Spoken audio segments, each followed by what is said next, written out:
bem-vindos a mais um programa Jesus Cristo Força Alfa, Madrugada com Cristo está no ar.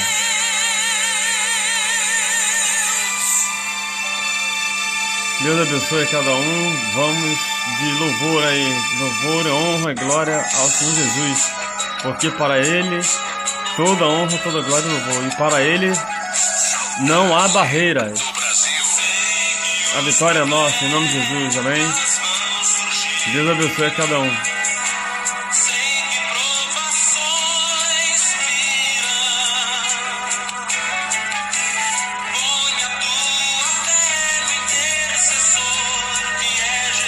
Vamos lá, anima aí, anima aí. Anima cada um de vós a si próprio, porque Deus está no controle de todas as coisas. A vitória vem, breve vem.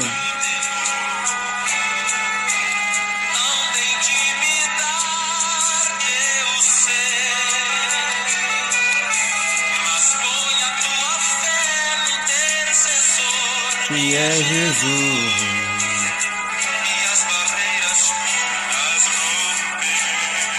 Amém, aleluia.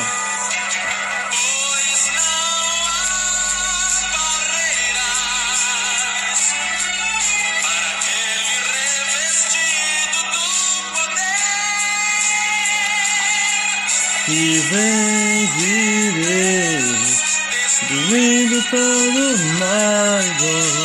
Mais altas barreiras, tu irás transformar.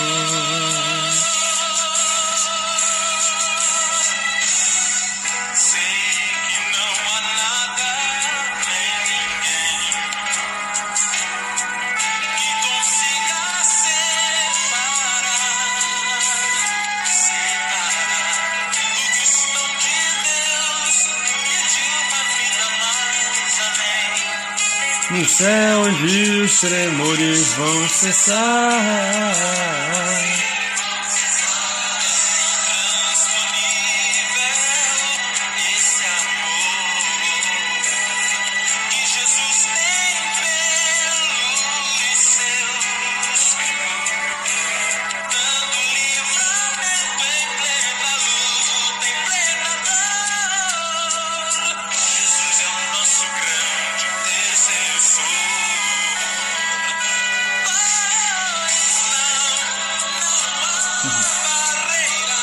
a paz, glória a Deus.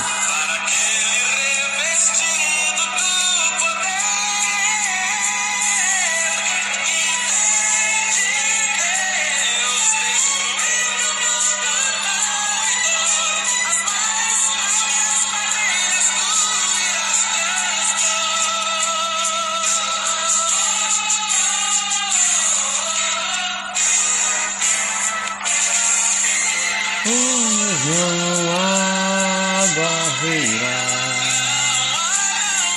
para aquele revestido do poder.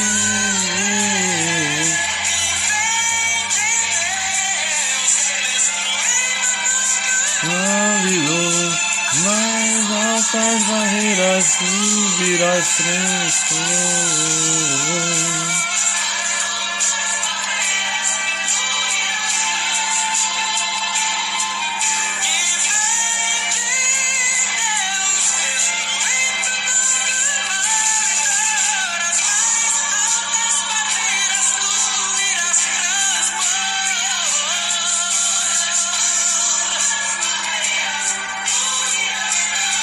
Isso aí, glória a Deus. Vou pôr aqui o assunto agora, o estudo, a palavra.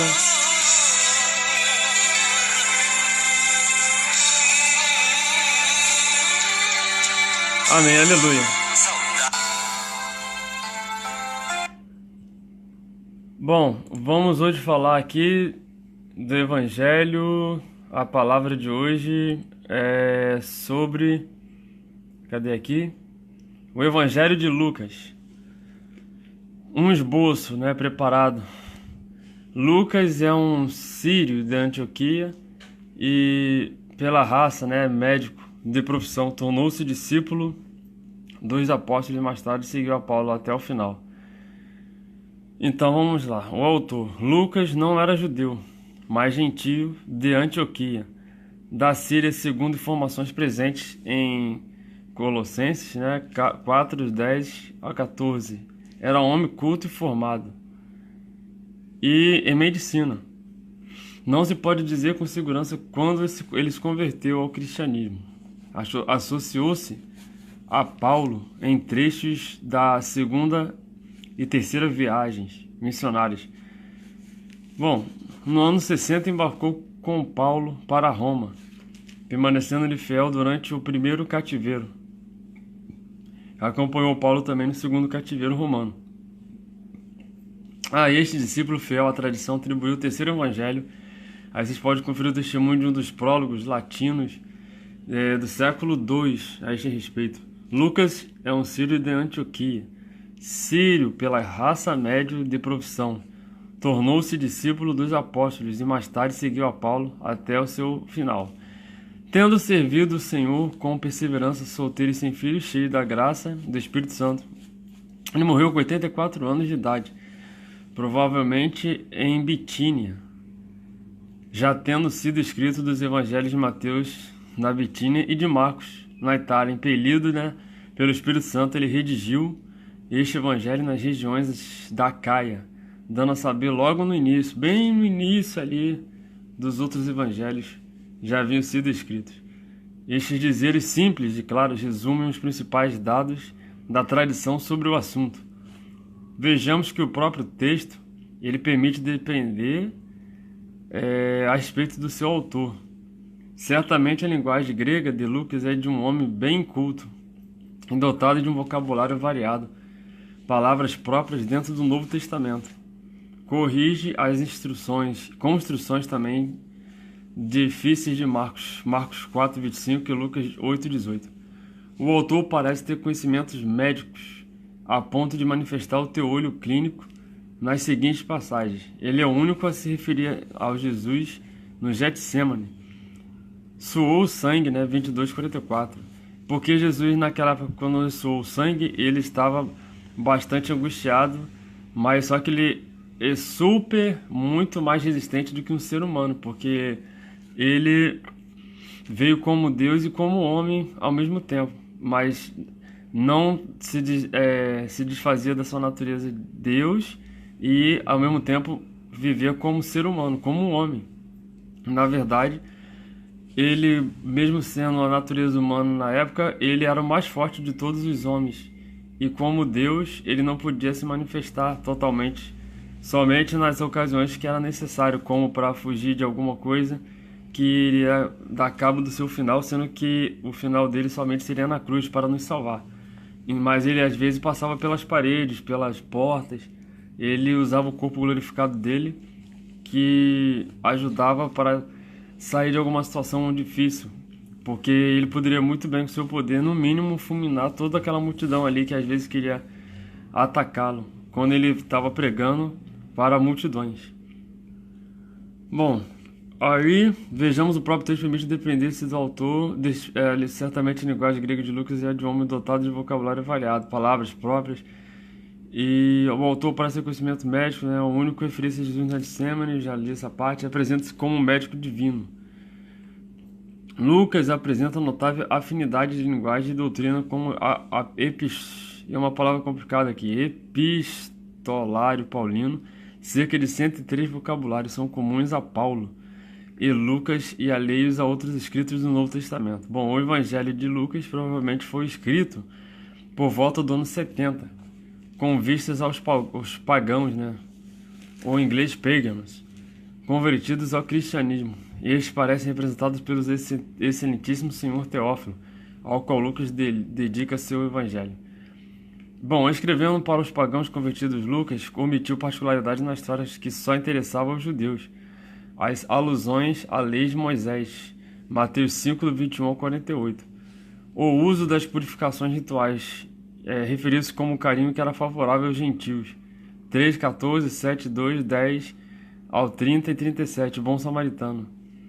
Menciona com solenidade as autoridades romanas. Segunda Tessalonicenses, tá meio complicado de ler ali no texto a seguir, mas, bom, silenciou tudo que em Mateus e Marcos podia ser penoso para os não-judeus. Por exemplo, usa a palavra pecadores em vez de gentios.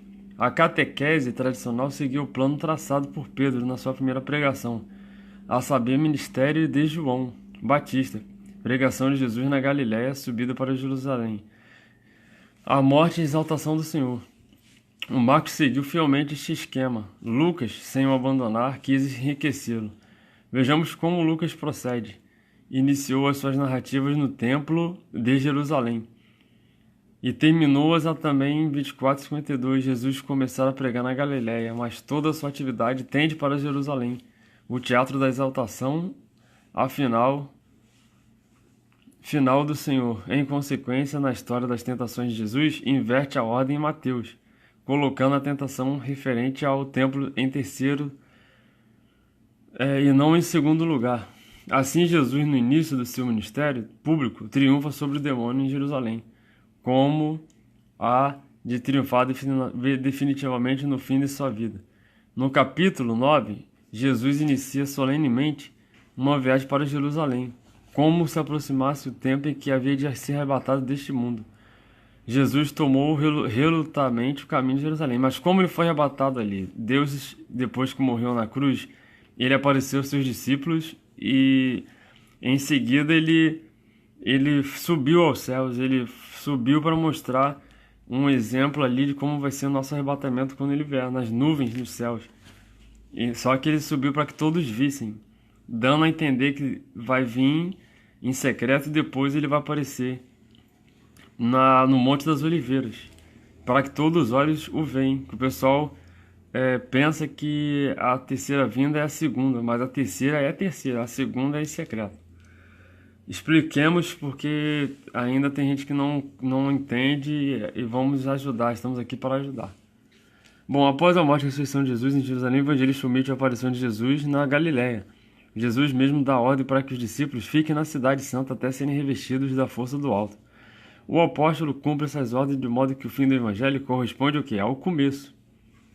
Pergunta-se, por que Lucas quis assim orientar todo o seu evangelho? Qual a razão deste direcionamento? Bom, ousamos responder aqui da seguinte maneira. Assim como Mateus apresentou Jesus como o novo Moisés, Lucas quis descrever Jesus como o novo Elias, ou o novo profeta. Para quê? Para que uma das suas características do profeta seria morrer em Jerusalém. Como diz o próprio Jesus. Tal é a chave da estrutura do Evangelho de Lucas, que observamos que Jesus em Lucas aparece frequentemente como que? Um grande profeta. Ele aparece como um grande profeta nos versículos do capítulos 4, 24, 7, 16 a 39. Jesus mesmo comparou a sua sorte com a dos profetas Elias e Eliseu.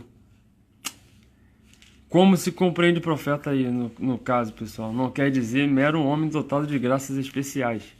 Não se engane, não se deixe enganar por heresias aí que querem fazer entender o contrário. Mas sim o Messias, que é aguardado, que na mente de Lucas era o Filho de Deus feito homem. Aí, por ser um homem culto, Lucas apresenta certo esmero literário. Observe-se, por exemplo, que a antítese das quais sobressai aí, muito melhor ensinamento de Jesus, das duas aparições dos anjos, dos anúncios, a Zacarias que incrédulo perde a fala, o que a outro, a Maria que cheia de fé, prorrompe em cântico profético. Bom, Lucas também quis consignar com passagens próprias do seu evangelho, e os episódios e traços que evocam nobres afetos à parábola do filho pródigo, a história da pecadora anônima perdoada pelo Senhor, e a ressurreição da filha da viúva de Naim. Aí vocês podem ver, eu coloco Jesus como discípulo de Emaús. É só comparar em Lucas 24, 13, 35. Aí um resumo aqui a parte da mensagem de Lucas. Mateus apresenta Jesus como um mestre notável por seus sermões. O Marcos descreve Jesus como um herói admirável por seus feitos. Lucas se detém mais nos traços pessoais e delicados da alma de Jesus, o que torna seu evangelho um alimento substancioso para a vida espiritual.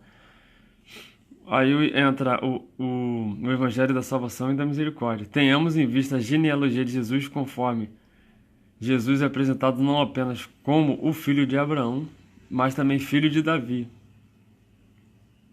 E isso quer dizer que ele é irmão de todos os homens, judeus ou gentios. Ele é o Salvador de todos. Observemos também o episódio que abre-se com a menção de César Augusto e do seu decreto de recenseamento universal. É sobre esse pano de fundo que Lucas introduz a figura de Jesus, recém-nascido e anunciado pelos anjos como Cristo Redentor e Salvador.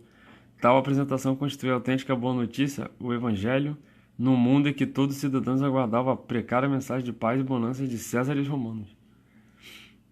Aí a gente vai dar uma pulada aqui porque é muito grande o contexto. O Espírito Santo era o dom prometido pelos profetas como fruto da vinda do Messias. Ora, em todo o Evangelho de Lucas é enfatizada a constante ação do Espírito Santo. Esta mesma presença do Espírito se percebe no livro dos Atos dos Apóstolos, segundo a parte das obras de Lucas. O Espírito é inspirado na oração de Romanos 8:26.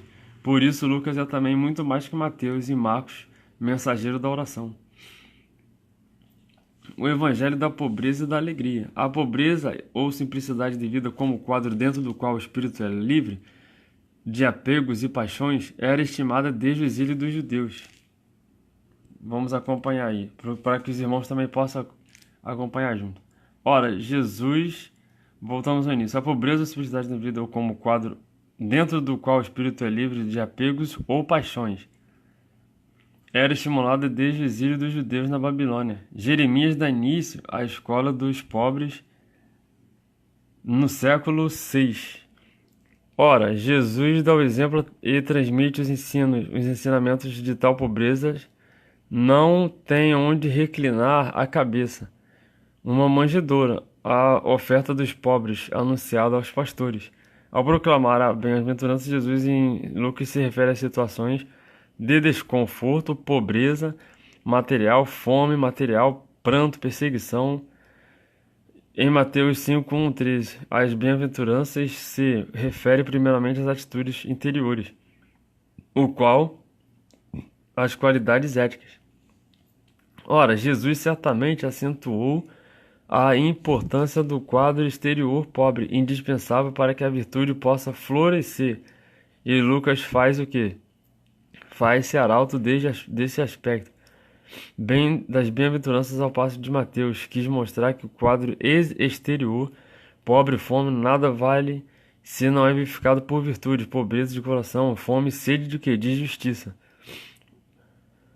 Aí vocês encontram as apresentações das parábolas, das perspectivas sapiencial e incutem a compreensão exata dos bens que essa vida oferece e só merece e estima do cristão se são capazes de quê? De o levar à vida eterna. A posse de riqueza o pode acarretar surpresas ou inversão das sortes para quem não as usa sabiamente, isto é, a luz da eternidade. Aparece também respectivamente as mulheres generosas e Zaqueu como tipo daqueles que sabem fazer o uso dos seus haveres. Ao mesmo tempo que recomendava o desapego, Lucas se apegou também mais que nenhum evangelista, a alegria. Temos em vista os cantos da Maria, Zacarias, Simeão, a mensagem dos anjos aos pastores. Vejam-se ainda os 10, 20, 13, 17, 19 e 37. Os versículos. O livro se encerra referindo-se à alegria dos apóstolos, que aguardavam o Espírito prometido. 24 e 52.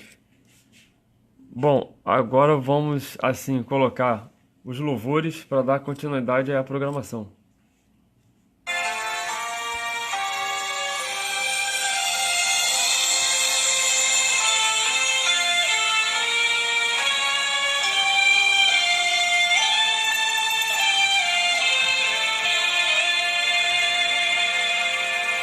Quem é o homem que teve o poder de andar sobre o mar?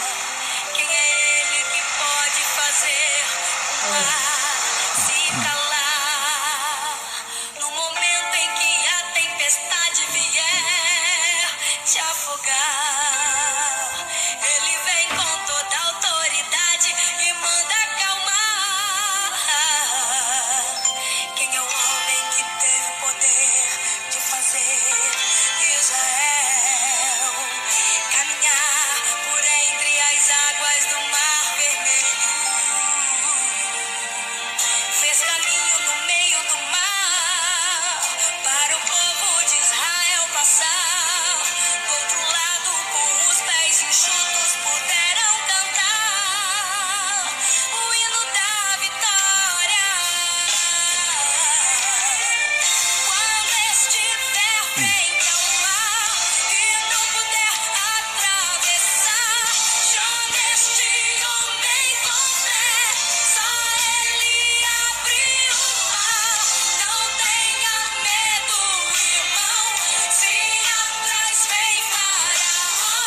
Deus vai te atravessar e você vai entoar o hino da vitória.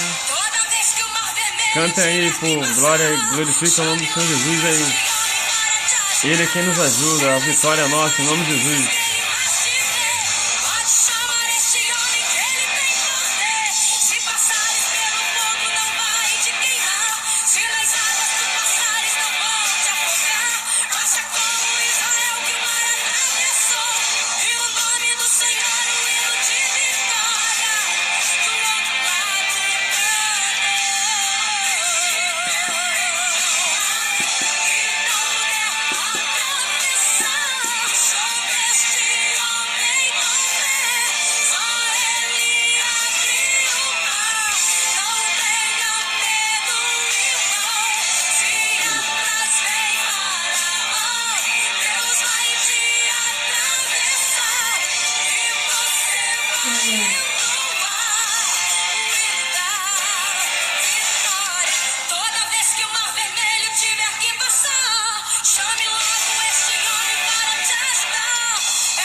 Do outro lado canto.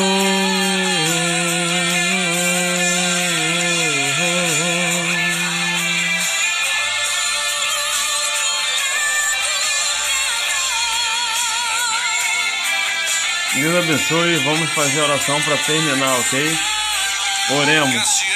Senhor, meu Deus, meu Pai, louvado seja, Pai, teu nome. Muito obrigado, Senhor, por mais um dia que tu nos concedeste e por outro que se inicia. Abençoa a vida de cada irmão, de cada irmã, da paz em Jesus Cristo, força alfa, de todos que assistem, a cada um, irmão Saulo, a sua varoa também, a sua família, a Isabelle que está assistindo, a sua família também. Abençoe grandemente, proteja a vida de cada um, ó Pai. E a mensagem, a palavra que foi pregada aqui, que é o Senhor que fala aos nossos corações. Cubra-nos com seu sangue, livra-nos, proteja de todo mal, de toda coisa e seta maligna, todas as coisas que o Senhor tem feito por nós te agradecemos. O maior que está em nós, ó Pai, do que está no mundo. Dê-nos mais, ó Pai, da tua graça. Senhor, abundar o pecado, por abunda essa graça nas nossas vidas. Vivifica, purifica-nos de todo mal e em nome de Jesus, a tua noiva te aguarda, te espera, Pai. Vai de conta dos corações que estão agora precisando da tua ajuda, abençoa, campa teus anjos ao redor. Livre e guarde de todo mal e abençoe para que cada vez mais venhamos crescer naquele que é a cabeça, Cristo Jesus. Que nós venhamos estar aprendendo, praticando, colocando e sendo como bálsamo para outras pessoas de ajuda e de abençoar a vida de cada um. Esta é a oração que faço no meio de perdão dos meus pecados em nome de Jesus. Eu também perdoo a todos em nome de Jesus. Amém.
renovado, me liberto de sou. Aleluia, livre sou. Aleluia, livre sou.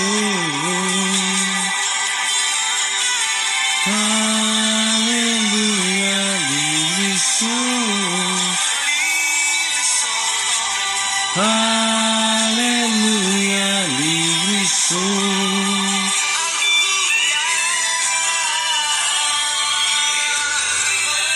Estamos encerrando o programa. Que Deus abençoe a vida de cada um. Amém. Glória a Deus. Jesus está vindo.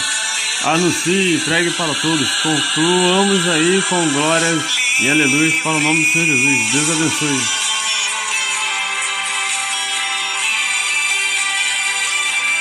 Fiquem todos com Jesus aí. Uma ótima noite. Bom fim de semana.